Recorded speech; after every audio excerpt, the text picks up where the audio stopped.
Over the years, horror films have often taken the blame, sometimes rightly, sometimes not, for influencing real-world violence.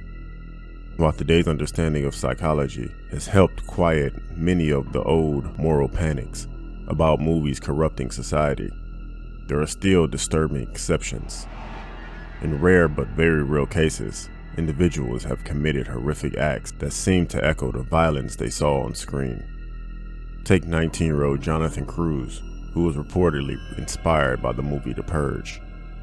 Let's say Patricia Ann Frazier, whose obsession with The Exorcist spiraled into a tragic story and a break in reality, and one that ended with the unimaginable.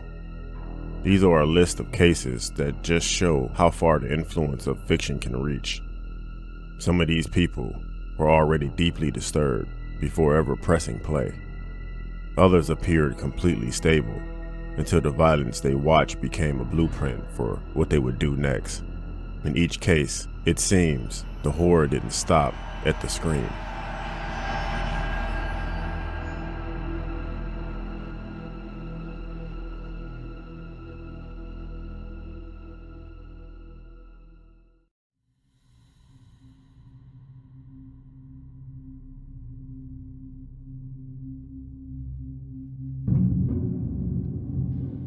From horror movie fans to professional film critics alike, William Friedkin's The Exorcist in 1973 is frequently deemed the scariest movie of all time.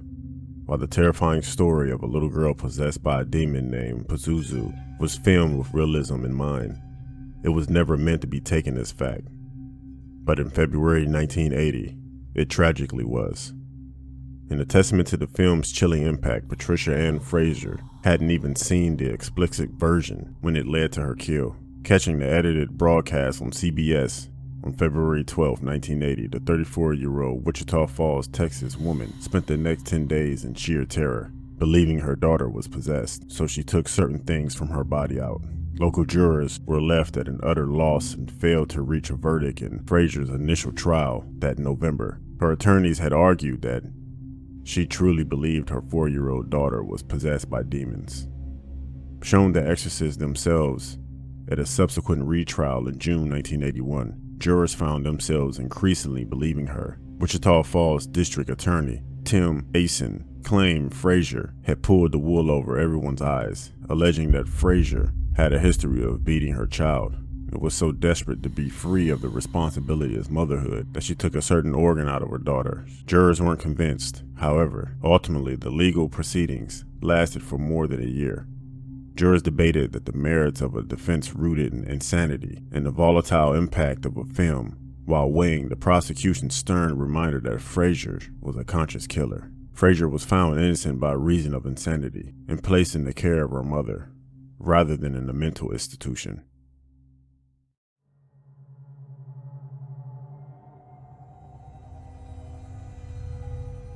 As a grocery store clerk who rented horror movies in his spare time, Mark Branch seemed like any other teenager in the 1980s. However, the 19-year-old native of Greenfield, Massachusetts was anything but. On October 24, 1988, he made his horror film Fantasies a reality by taking the life of 18-year-old college student while dressed as Jason from Friday the 13th. Sharon Gregory's body was found in her bathtub by her identical twin, Cheryl, while Branch himself was nowhere to be found. After doing certain things to her body, the masked killer vanished into the night. People reported seeing Branch skulking about the town, but authorities initially had no luck tracking down their prime suspect. However, authorities learned that Gregory had been writing an evaluation of the man for her Greenfield Community College psychology class. The town shut its doors and canceled Halloween events. One rental store employee revealed that Branch rented strictly gore, period. The gorier, the better. Search of his home proved that, yielding 74 horror films, 64 true crime books, 3 knives, a hockey mask, and a machete. Police set up a command post in Buckland, Massachusetts, after residents reported spotting Branch in town. Those claims were echoed in Franklin and West counties, While Branch's car was found abandoned on the edge of Greenfields Forest, he was ultimately found in Buckland November 28th, dead and hanging from a tree. While his death was ruled a suicide, some believe locals dispensed vigilante justice to Branch. Ultimately, the urban legend continues to this day, while the paper Gregory wrote about Branch remains missing.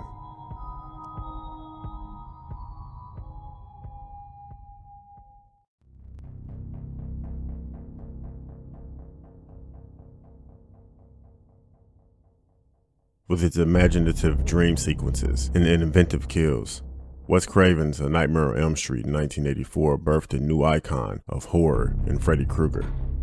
Armed with knives for fingers, the dead, supernatural burn victim stalked teenagers in their dreams. Tragically, one Londoner was lethally captivated by the figure. Determined to become a famous serial killer, Daniel Gonzalez went on a drug-fueled killing spree across London, Hampshire. He dreamt of emulating both Nightmare's antagonist in Jason from Friday the 13th, as Freddy vs. Jason 2003 had hit theaters mere months before what he did. Between September 15th and September 7th, 2004, the 24-year-old resident, he stabbed 4 elderly people to death and also tried to take the life of 2 other people.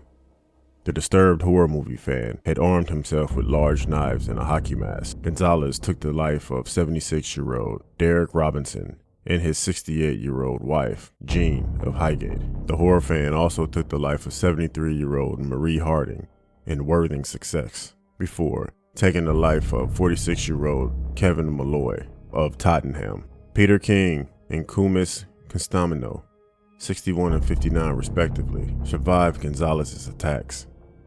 Gonzalez was diagnosed as schizophrenic after confessing to police that he wanted to know what it would be like to be Freddy Krueger for a day.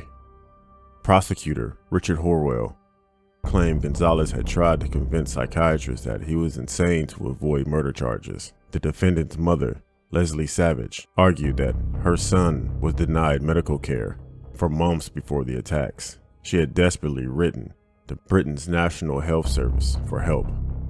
The National Health Service later apologized and confirmed it should have done more for Gonzalez, who was nevertheless sentenced to life in prison in 2006. He took his own life with a CD case on August 9, 2007.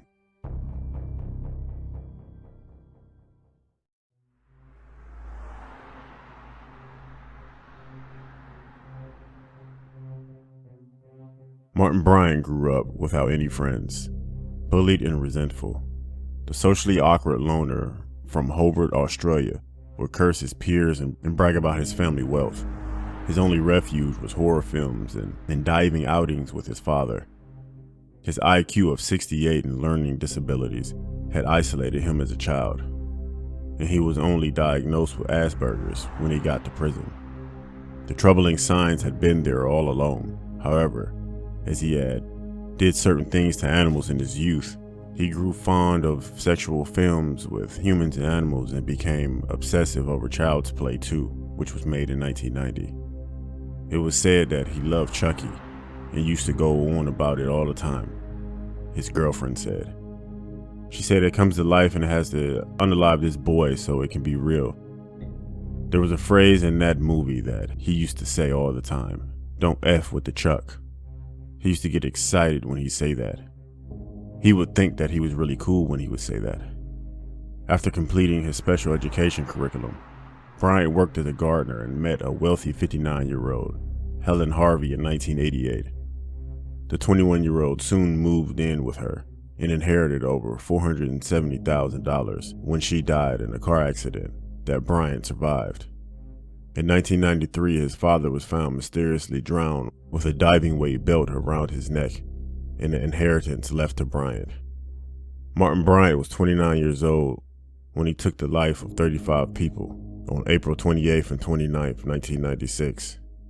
Known as the Port Arthur Massacre, it was the worst mass killing by a single person in Australian history, as he stalked from cafes and gift shops to toll booths and gas stations, gunned down with a semi-automatic AR-15. His victims ranged in the age from 3 to 72 years old. By the time he was captured, Bryant had unalived 35 people and injured 23 people. Bryant's nightmarish horror movie-inspired killing spree also led to historic new gun laws in Australia. The federal government implemented new restrictions on self-loading rifles and shotguns and started Australia's first buyback program for firearms. Before the massacre, Australia had left gun regulations up to each territory or state.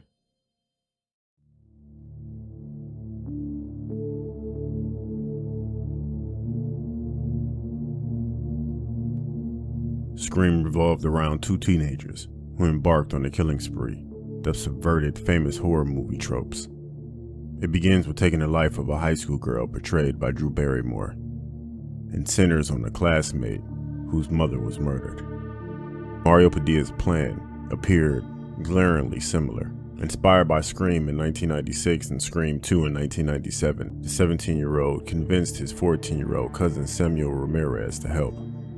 They went through with it on January 13, 1998, using 4 knives and a screwdriver to do the deed. Padilla took the life of his mother, Gina Castillo, while Ramirez held her down. She called 911 and said her son had stabbed her. While Compton's Superior Court judge disallowed any mention of the Scream movies at trial, the teenage killers had admitted to their influence upon being arrested. Preliminary hearings showed that Padilla had also targeted a classmate who resembled Drew Barrymore and revealed more shocking details about what they had planned. The crime had been developing for years. The teenagers had planned to buy a pair of costumes and electronic voice modulators made famous by the films in order to master identities. He said, "I've been watching television since the age of 7. It is ironic how people say, do not let your kids watch TV at that age, because it really does affect them. All I would do is fantasize how to do things." The teens had apparently stolen $150 in baptismal gifts for Castillo's 1-month-old daughter and planned to unalive her husband, Pedro Castillo, next. Fortunately, police arrived before they could, also finding evidence that they had planned on taking the life of 5 other people. Convicted of first-degree murder, 5 counts of conspiracy to murder, Padilla was sentenced to life in prison without the possibility of parole, and Ramirez was 25 years to life.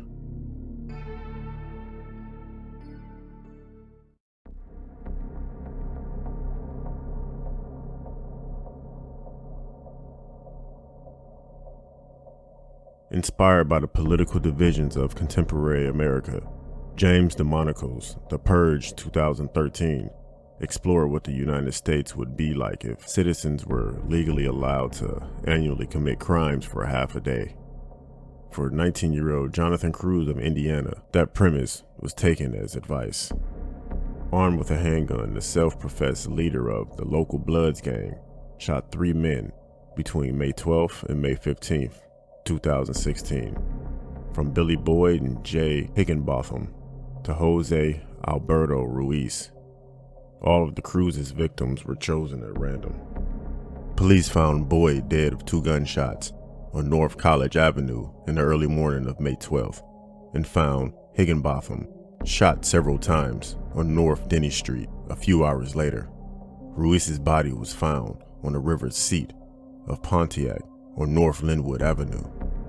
On the last night of his 4-day killing spree, one underage girl tipped off police and revealed the cinematic inspiration for the murders, admitting that Cruz had been her drug dealer. She told detectives that he bragged about shooting a man in the back of his head. She also revealed that Cruz had tried to show her a video of one of the murders and brandished a gun, which led to his arrest on May 16th. Remarkably, much of the evidence they needed was on Cruz's phone. Cruz also, remarkably, sent his mother a screenshot of news articles on the murders. He instructed his mother to delete those after you read it, while she reminded him that they can still pull up deleted history. Cruz said that he understood and simply planned on getting a new phone and claiming his had been stolen. When police finally arrested Cruz and he was charged, the Purge-inspired shooter pled guilty to 3 counts of first-degree murder in April 2017. with footage on Cruz's phone depicting him firing a gun while laughing, witness statements and incriminating text messages, he was sentenced to life in prison without parole.